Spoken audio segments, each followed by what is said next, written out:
Hello everyone, I am Test Subject 1337, and welcome to Aperture Gaming. They make it, we test it, you play it. Today's episode, we'll be reviewing Metal Gear Solid Rise. No, it is no longer the Metal Gear Solid series.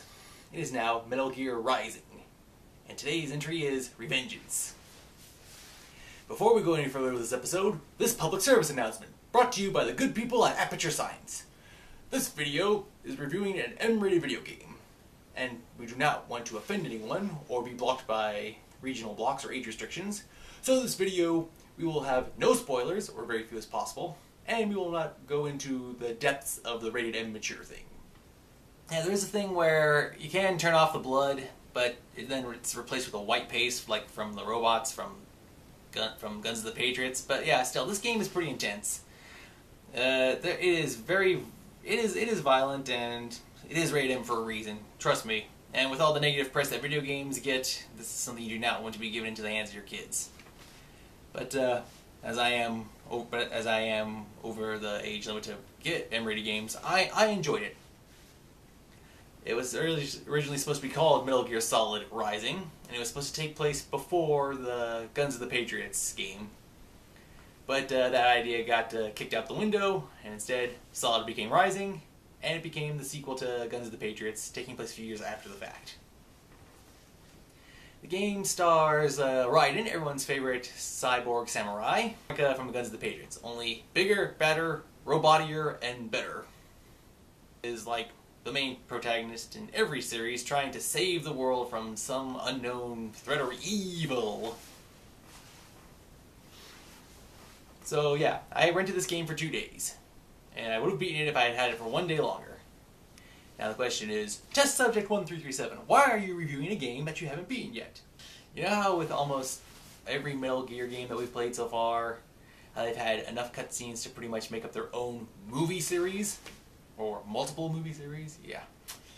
This game is short. It has cutscenes, but it doesn't have like 20 million hours of cutscenes or yakata yakata yakata yakata going back and forth with the main character and the supporting cast. You can actually willingly have conversations back and forth for a talking cutscene. So the fact that I was actually looking for those, that kind of even got me off guard. Well, since it is the Metal Gear series, you actually do fight the Metal Gear, like you have in the previous installments. If you really stank up a chapter, like if you just really, really awful, you can actually go back and replay that chapter. Granted, wherever you saved at beforehand, it'll be overwritten, but if you just finished chapter 5 and you're awful at it and you're about to start chapter 6, you could replay chapter 5.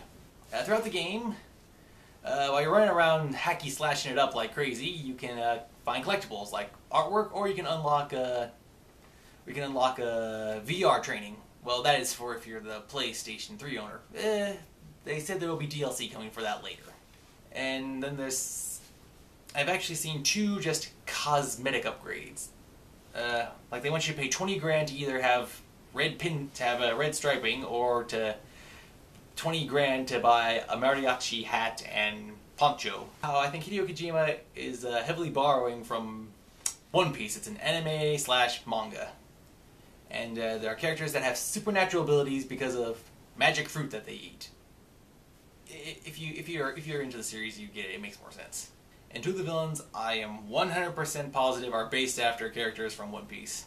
Like the third real boss you actually face is a female character, and she has multiple arms. In my opinion, she bears a very strong resemblance to Nico Robin from One Piece, who also has the multiple limb generating power. Then later on, you face a boss. He is in a game where you're required to just use your sword to hack and slash and slice and dice. This guy, he can actually disassemble or reassemble himself no matter how many times you cut him. There's a way around it, but I'll leave that up to you to find out when we play the game.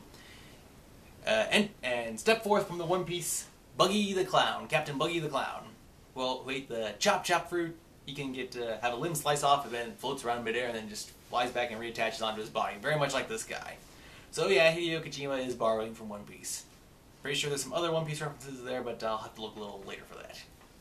The fact that I was able to get this game like 90-something% complete in 2 days, I would say this is definitely a rent. You can rent it and play it like that, and then you can go try a different game. I've never really played a hacky slashy game. I've never did the whole God of War saga. But I actually had fun with this, and I'm wondering if this is what it'll be like when the Deadpool game comes out. I'm very excited for that. Fingers crossed, fingers crossed. So, on a scale of 1 to 10, I'd give this game I'd give it a solid 9. Next time on Aperture Gaming.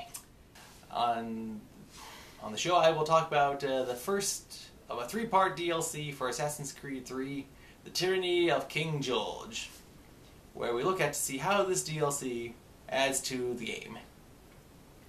And before we go to that, I do have one question. There have been previous DLCs for Assassin's Creed 3, and one of the updates said, quote, that it would unlock you to change colors for the Aquila. I've been looking for it. I have no idea where that feature is. It eludes me. So if anyone has any idea about the whole color changing Aquila thing, let me know. If not, then someone at Ubisoft, they need to get a jump on that, because I think it'd be cool to actually be able to change the colors of the ship, or the flag, or the sails, or whatever. Okay, so until next time, this has been Test Subject 1337, and, well, enjoy the game. That's all I can say. Have a nice day.